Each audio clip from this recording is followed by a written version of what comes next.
إن الحمد لله نحمده ونستعينه ونستغفره ونعوذ بالله من شرور أنفسنا ومن سيئات أعمالنا.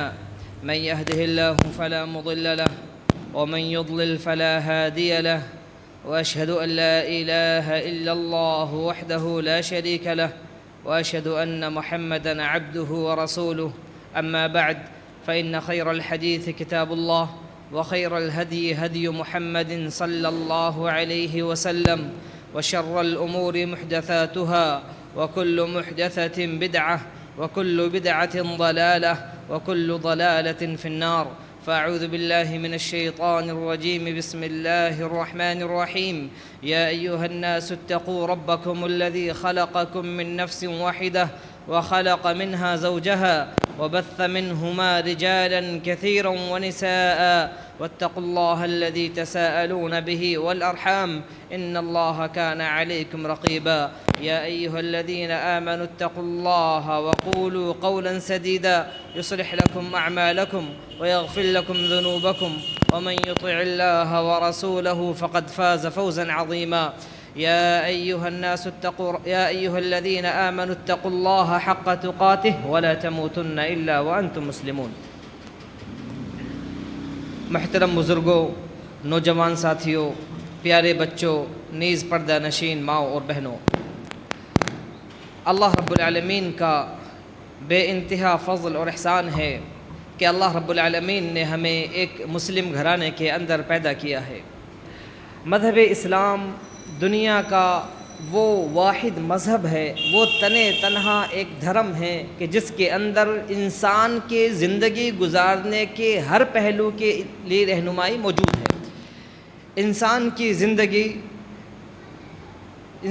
زندگی میں جو بھی پریشانیاں آتی ہیں، انسان کی زندگی کے اندر جو بھی مسائل آتے ہیں، ان سب کے تعلق سے اسلام کے اندر حل موجود ہے۔ انسان کو زندگی کیسے گزارنی ہے، کوئی مسئلہ پیش آ گیا، کوئی پریشانی آ گئی، اس کا حل کیا ہے، ان سب کا مداوع، ان سب کا علاج اسلام کے اندر موجود ہے۔ مذہب اسلام وہ تنہا مذہب ہے کہ جس کے اندر ہر پریشانی کا علاج موجود ہے۔ اللہ کے رسول صلی اللہ علیہ وسلم کے بارے میں صحابہ کرام کہتے ہیں کہ جب آپ علیہ الصلاۃ والسلام کا انتقال ہوا تو آپ نے ہمیں جس دھرم پر چھوڑا، جس دین پر چھوڑا، اس دین کے اندر ہر چیز کلیئر تھی، ہر چیز واضح تھی۔ جس طریقے سے دن کے اندر ساری چیزیں آسانی سے نظر آتی ہیں، ایسے ہی مذہب اسلام کے اندر ہر چیز کا علاج موجود تھا، ہر پریشانی کا حل موجود تھا۔ اللہ رب العالمین انسانوں کے بارے میں کہتا ہے کہ ان انسانوں کو جب ہم نے پیدا کیا تو انہیں کچھ نہیں آتا تھا۔ اللہ کہتا ہے وَاللَّهُ أَخْرَجَكُم مِّن بُطُونِ أُمَّهَاتِكُمْ لَا تَعْلَمُونَ شَيْئًا وَجَعَلَ لَكُمُ السَّمْعَ وَالْأَبْصَارَ وَالْأَفْئِدَةَ لَعَلَّكُمْ تَشْكُرُونَ کہ جب ہم نے تمہیں تمہاری ماؤں کے پیٹ سے نکالا تو تمہیں کچھ نہیں آتا تھا۔ انسان یہ بھی نہیں پہچانتا تھا کہ اس کا باپ کون ہے، اس کی ماں کون ہے، اس کے لیے کیا اچھا ہے، اس کے لیے کیا برا ہے، کیا بہتر ہے، کیا نقصان دہ ہے، کسی چیز کا علم انسان کو نہیں تھا۔ اللہ کہتا ہے اس کے بعد ہم نے انسان کو 3 چیزیں دی جن سے وہ ساری چیزیں سیکھ سکتا ہے، کیا اس کے لیے اچھا ہے، کیا برا ہے۔ وہ سیکھنے کی 3 چیزیں اللہ نے کان دیے سننے کے لیے، آنکھیں دی اللہ رب العالمین نے دیکھنے کے لیے، اور دل دیا انسان کو، عقل دی انسان کو، جو چیزیں انسان سیکھتا ہے ان کو محفوظ رکھنے کے لیے۔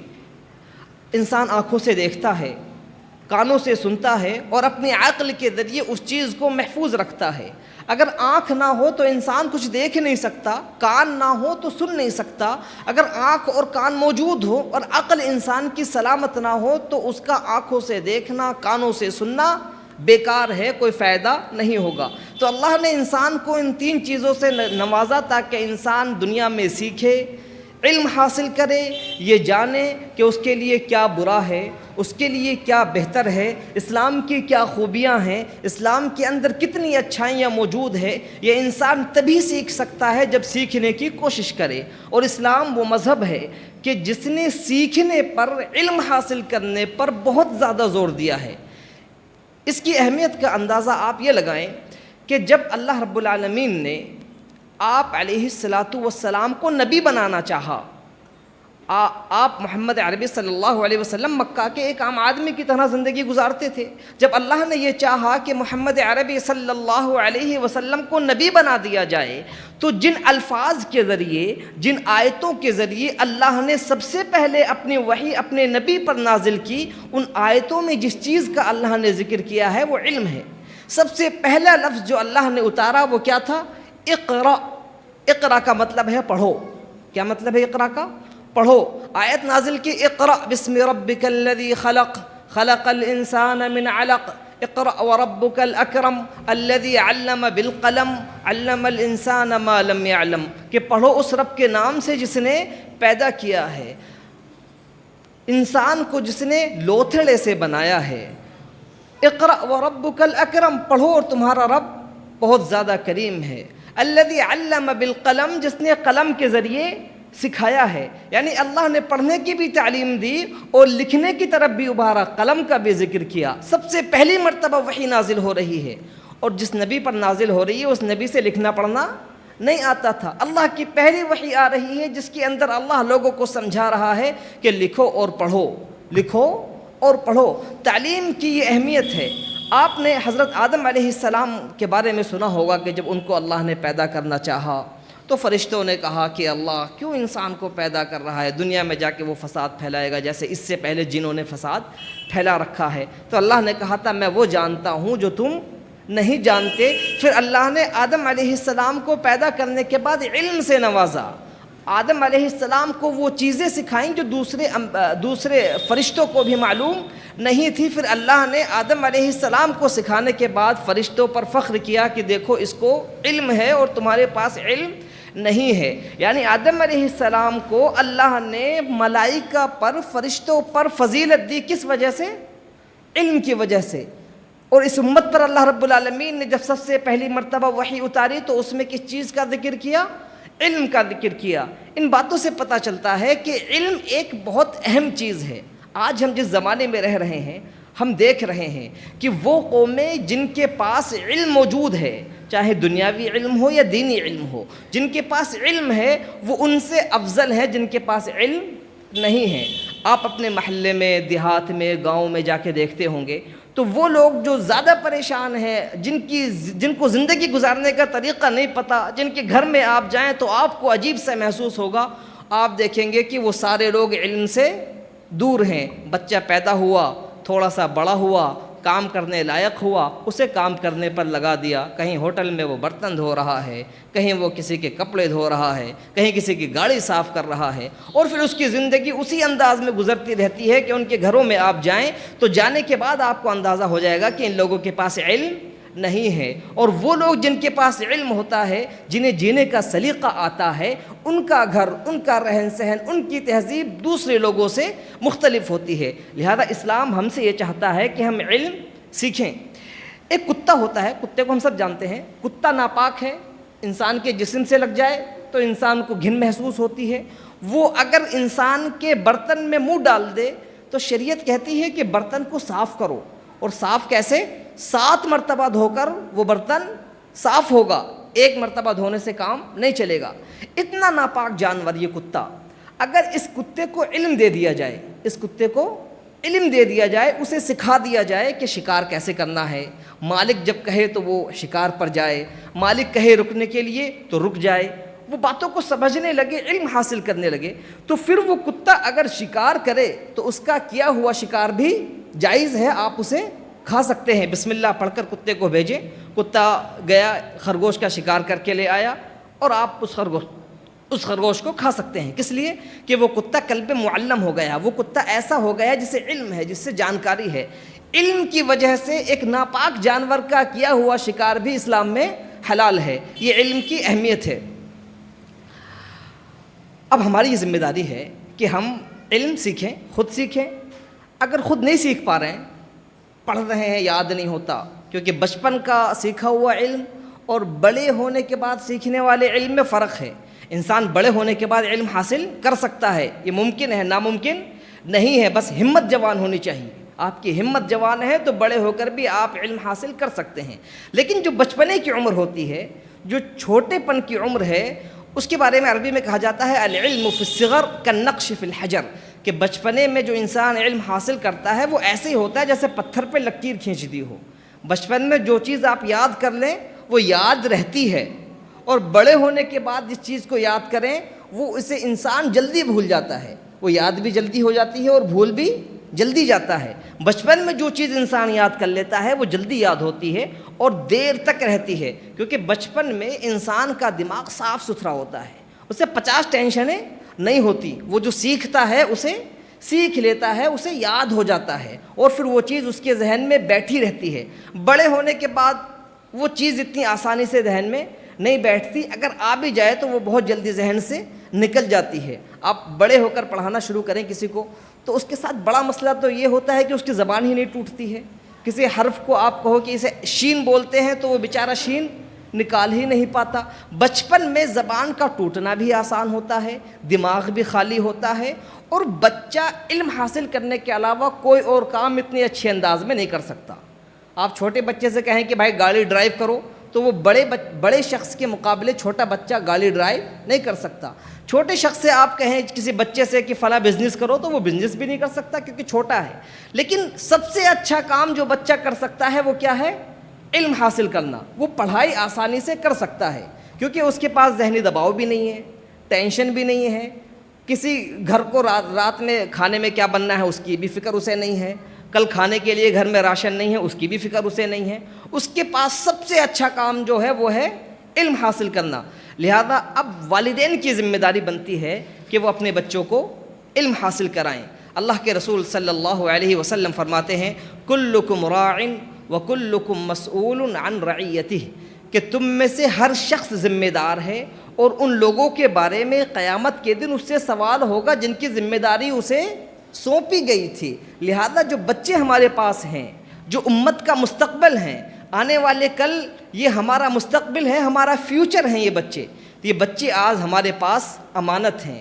اس امانت کا ہم صحیح استعمال کریں، بچوں کو علم حاصل کرائیں، بچوں کو پڑھائیں، انہیں تعلیم دلائیں، انہیں دنیاوی تعلیم بھی دلائیں تاکہ دنیا کے اندر جو ہماری ضرورتیں ہیں وہ بھی پوری ہو سکیں، اور آخرت کی تعلیم بھی دلائیں تاکہ آخرت میں نجات کا ذریعہ ہمارا یہ بچے بن سکیں۔ اللہ رب العالمین فرماتا ہے قوا انفسکم واہلیکم نارا، کہ اپنے آپ کو اور اپنے بچوں کو آگ سے بچاؤ۔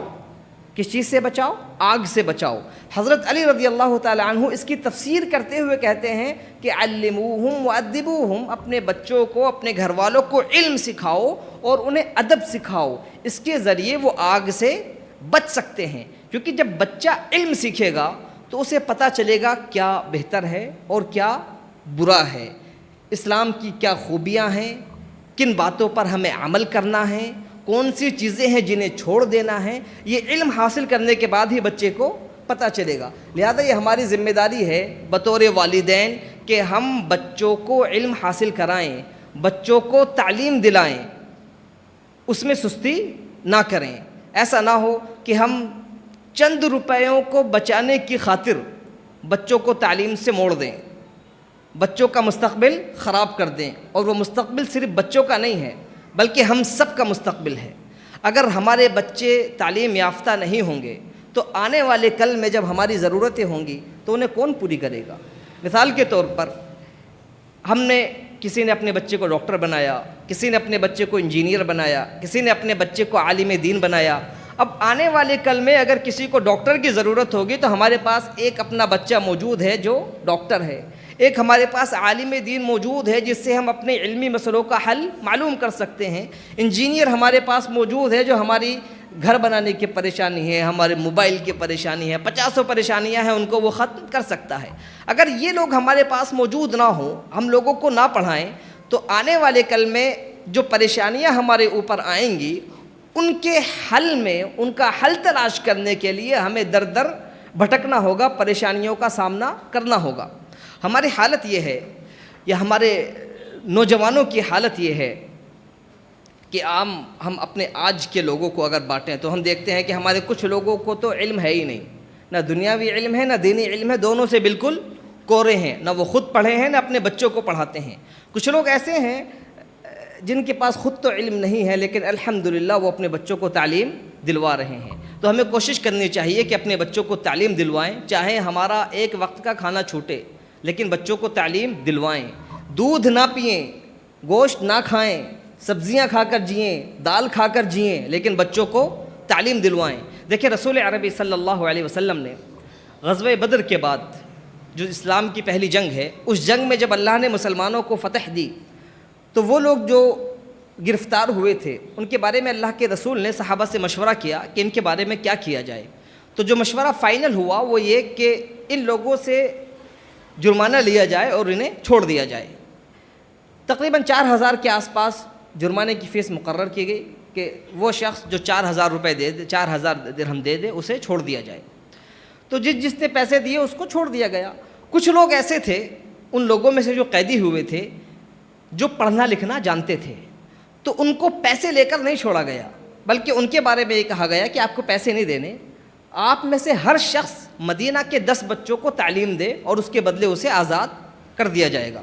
یعنی آپ علیہ الصلاۃ والسلام نے پیسے کے بدلے علم کو اہمیت دی. آپ نے ان سے پیسے نہیں لیے بلکہ ان سے علم لیا کہ آپ علم سکھاؤ ہمارے بچوں کو اور ہم آپ کو آزاد کر دیں گے. یہ علم کی اہمیت تھی. ہمارا معاملہ کیا ہے کہ ہم شادی بیاہوں میں لاکھوں نہیں کروڑوں روپے خرچ کر ڈالتے ہیں. ایک عام سے عام آدمی جس کی گھر میں چھت کی جگہ چھپر پڑا ہوا ہو وہ بھی 4-5 لاکھ روپے شادی میں لگا دیتا ہے. جس کے گھر میں خود بائک نہ ہو وہ بھی جہیز کے نام پر بائک دے دیتا ہے. لیکن جب پڑھنے کا معاملہ آتا ہے تو مہینے کے 500-600 روپے دینے کے لیے ہمارے پاس نہیں ہوتے ہیں اور بچوں کو لوگ جاہل رکھ لیتے ہیں. اگر کہیں فری تعلیم مل رہی ہو تو وہاں بھی ہم بچوں کو نہیں بھیجتے کہ بھائی مدرسہ دور ہے, آنے جانے کے لیے ٹائم نہیں ہے, رکشے کے کرائے کے پیسے نہیں ہیں, بچوں کو ہم کیسے بھیجیں. دوسری طرف شادی بیاہوں میں لاکھوں ایسے ہی اڑا دیتے ہیں. اس سے پتہ یہ چلتا ہے کہ علم کی ہمارے یہاں کوئی اہمیت نہیں ہے, حالانکہ علم کی اہمیت ہماری نظر میں دوسری تمام چیزوں سے زیادہ ہونی چاہیے. اور یہ بچے, یہ ہماری ذمہ داری ہے اور ہمیں چاہیے بچوں کا ماحول درست کریں, بچوں کو پڑھنے بھیجیں, ہم ان کو رغبت دلائیں کہ بیٹا پڑھو گے لکھو گے تو کامیاب بنو گے. ان کے سامنے ہم واقعات بیان کریں کامیاب لوگوں کے جو پڑھ لکھ کر کامیاب ہوئے. اسلام نے علم کو جو اہمیت دی ہے ان کے سامنے بیان کریں, انہیں علم حاصل کرنے پر ہم ابھاریں, تبھی بچے علم حاصل کریں گے.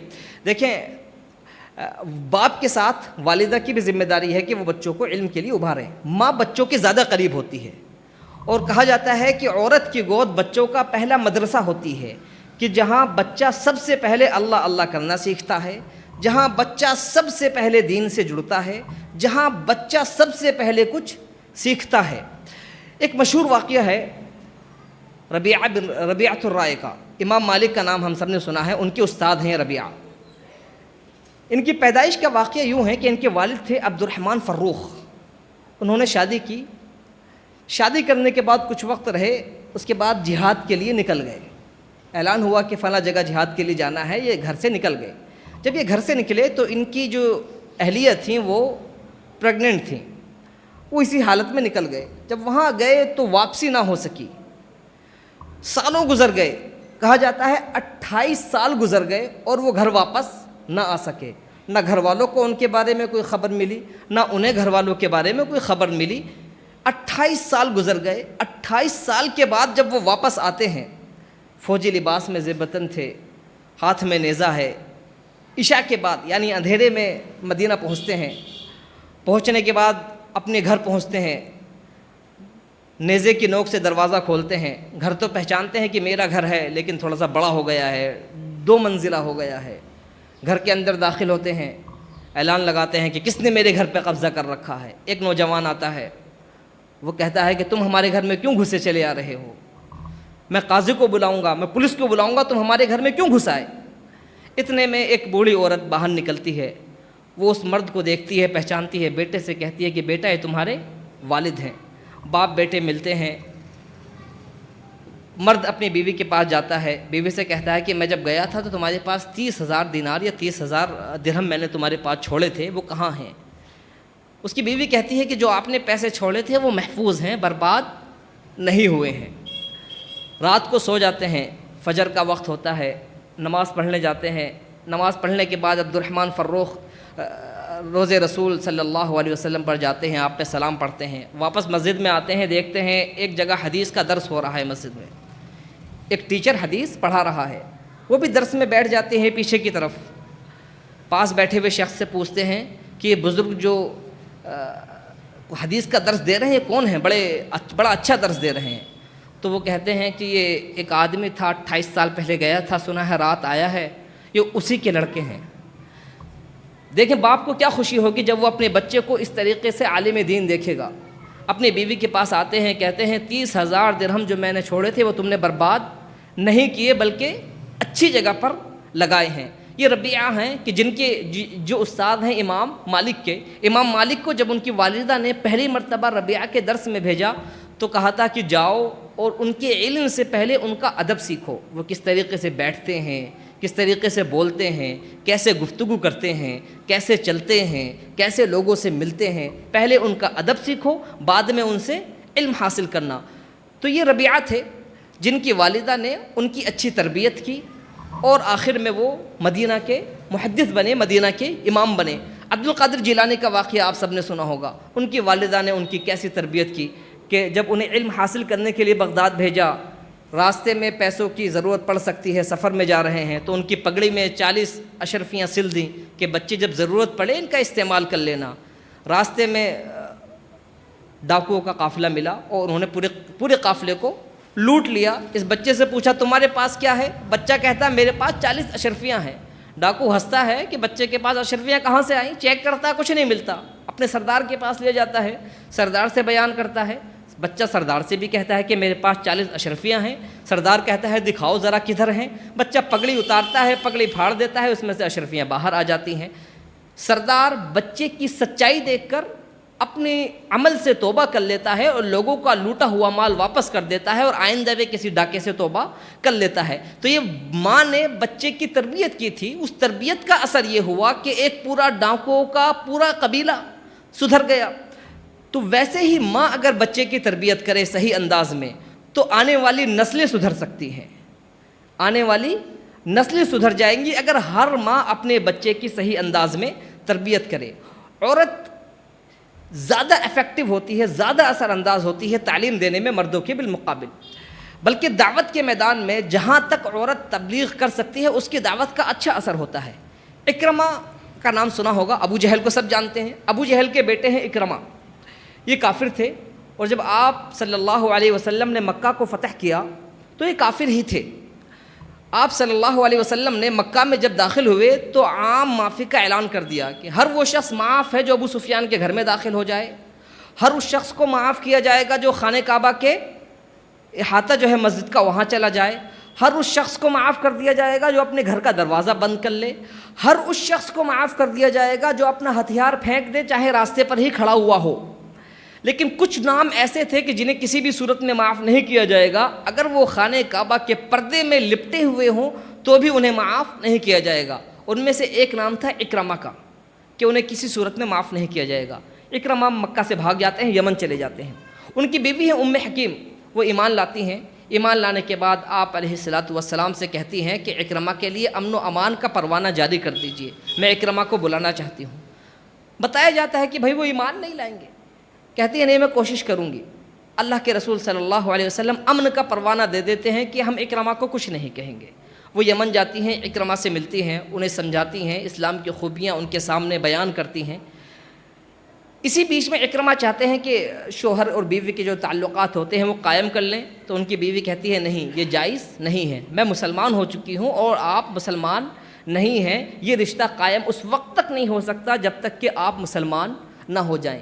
اکرمہ واپس آتے ہیں اور واپس آنے کے بعد وہ اسلام میں داخل ہو جاتے ہیں۔ اور یہ وہ اکرمہ ہیں جن کا مشہور واقعہ آپ نے سنا ہوگا کہ یرموک کے موقع پر جب جنگ ہو رہی تھی عیسائیوں سے، مسلمانوں کے قدم اکھڑ گئے تھے، لوگ بھاگنے لگے تھے، مسلمانوں کی تعداد مشکل سے 30-40 ہزار تھی اور سامنے 1 لاکھ سے اوپر کا لشکر تھا۔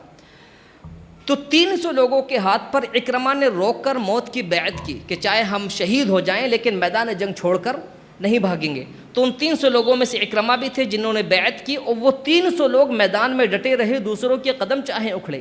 پھر جب کچھ لوگ کھوٹے کی طرح ڈٹے رہیں تو بھاگنے والوں کے قدم بھی رک جاتے ہیں، اور سارے مسلمان واپس آئے، اور وہ جس جنگ میں اللہ نے مسلمانوں کو فتح نصیب کی تھی، ان 300 میں سے کوئی بھی زندہ نہیں بچا تھا، وہ سب کے سب شہید ہو گئے تھے۔ وہ واقعہ بھی اسی جنگ کا ہے جو آپ نے سنا ہوگا کہ ایک شخص کہہ رہا پانی پانی، پانی لے کر اس کے پاس پہنچتے ہیں تو دوسرا شخص کہتا ہے پانی، تو وہ خود پانی نہ پی کر کہتے ہیں میرے مسلمان بھائی کو پانی پلاؤ، انہیں پانی کی زیادہ ضرورت ہے۔ تیسرے کی آواز آتی ہے تو وہ دوسرے بھی پانی نہیں پیتے، کہتے ہیں تیسرے والے شخص کے پاس لے جاؤ، انہیں پانی پلاؤ، اور آخر میں تینوں کا انتقال ہو جاتا ہے، کسی کو بھی پانی نصیب نہیں ہوتا۔ یہ انہی 300 لوگوں میں سے تھے جنہوں نے موت پر بیعت کی تھی کہ میدان جنگ چھوڑ کر ہم نہیں جائیں گے، چاہیں شہید ہی کیوں نہ ہو جائیں۔ عورتوں کا جو کردار ہے وہ یہیں تک محدود نہیں ہے، بلکہ ایسے سینکڑوں قصے آپ کو مل جائیں گے جن میں خواتین نے اپنے شوہروں کی ہدایت کا ذریعہ بنی، اپنے بھائیوں کی ہدایت کا ذریعہ بنی، یا اپنی اولاد کی ہدایت کا ذریعہ بنی۔ لہذا ہماری ماؤں کو، ہماری بہنوں کو یہ چاہیے کہ وہ تعلیم پر زور دیں، اپنے بچوں کو سکھائیں، علم حاصل کرائیں، اور ہم خود بھی ان کے ساتھ تعاون کریں، مدد کریں، اپنے بچوں کو ہم تعلیم کے لیے اجاگر کریں، ابھاریں۔ تعلیم کا دیکھیں ایک ذریعہ یہ بھی ہے کہ ہم مسجد آتے ہیں تو مسجد آئیں تو اپنے ساتھ اپنے بچوں کو لے کر آئیں۔ ہم سب جانتے ہیں کہ آپ صلی اللہ علیہ وسلم نے حکم دیا ہے کہ جب بچہ 7 سال کا ہو جائے تو اسے نماز کا حکم دو، یعنی نماز پڑھنے پر اسے ابھارو، اپنے ساتھ نماز کے لیے لے کر آؤ، نماز کی فضیلت اس کے سامنے بیان کرو، وہ سوتا ہوا ہو تو اسے جگاؤ، نماز پڑھاؤ۔ اور جب وہ 10 سال کا ہو جائے اور ابھی تک نماز کی عادت نہ پڑے اسے، تو اب اسے آپ مارو بھی، کہ مار کر اس سے نماز پڑھواؤ۔ تو ہمیں بھی یہ چاہیے کہ ہم جب نماز کے لیے آئیں تو اپنے ساتھ اپنے بچوں کو بھی لے کر آئیں۔ اب دیکھیں جمعے میں ہم آتے ہیں، ماشاءاللہ اچھی خاصی تعداد ہے ہماری، کسی کا بھائی نہیں آتا ہے، کسی کے بچے جو ہے بڑے ہو گئے ہیں لیکن ابھی تک وہ اپنے ساتھ بچوں کو نماز کے لیے نہیں لاتے ہیں۔ اگر یہی حالت ہماری رہی کہ ہم اپنے بچوں کو مسجدوں سے دور رکھیں تو ہماری آنے والی پیڑھی تو دین سے دور ہو جائے گی۔ لہذا ذمہ داری ہے ہماری کہ ہم جب نماز کے لیے آئیں تو خود بھی آئیں، اپنے ساتھ اپنے بچوں کو بھی لے کر آئیں، تاکہ آنے والی نسل تک توحید کی دعوت پہنچے، لوگوں کو پتہ چلے کہ عبادت کے لائق صرف اللہ رب العالمین ہے، اللہ کے علاوہ کوئی اس لائق نہیں ہے کہ اس کی عبادت کی جائے۔ لا الہ الا اللہ کا یہی مطلب ہے کہ تنہا اللہ عبادت کے لائق ہے۔ وہ تعویذ جو ہاتھوں میں بندھا ہوا ہو، وہ تعویذ جو گردن میں لٹکا ہوا ہو، وہ تعویذ جو پاؤں میں بندھا ہوا ہو یا پھر بازو پر بندھا ہوا ہو، ان کا اسلام سے کوئی لینا دینا نہیں ہے، وہ لا الہ الا اللہ کے خلاف ہیں۔ لا الہ الا اللہ کا مطلب ہے کہ اللہ ہی سے ہر مصیبت میں پناہ مانگی جائے، ہر مصیبت کا چھٹکارا اللہ سے مانگا جائے، اور تعویذ کہتا ہے کہ اللہ کے علاوہ تعویذ پر بھی بھروسہ رکھیں کہ تعویذ بندھا رہے گا تو رات میں برے سپنے نہیں آئیں گے، حالانکہ ایسا کچھ نہیں ہے۔ اللہ رب العالمین سے ہم دعائیں مانگیں، اللہ رب العالمین بیماریوں سے شفا دینے والا ہے۔ اللہ رب العالمین سے دعا ہے کہ اللہ رب العالمین ہمارے جو بیمار ہیں ان کو شفا یابی سے نوازے، جو پریشان ہیں اللہ رب العالمین ان کی پریشانی کا خاتمہ کرے، جو مقروض ہیں اللہ رب العالمین ان کے قرض کی ادائیگی کے فیصلے فرمائے۔ اللہ رب العالمین جو لوگ بے اولاد ہیں ان کو اولاد سے نوازے۔ اللہ رب العالمین ہم سب کے ساتھ بھلا کرے، ہم سب کی دلی مرادیں ہیں اللہ رب العالمین ان جائز مرادوں کو پورا فرمائے، آمین۔ وآخر دعوانا الحمد للہ رب العالمین۔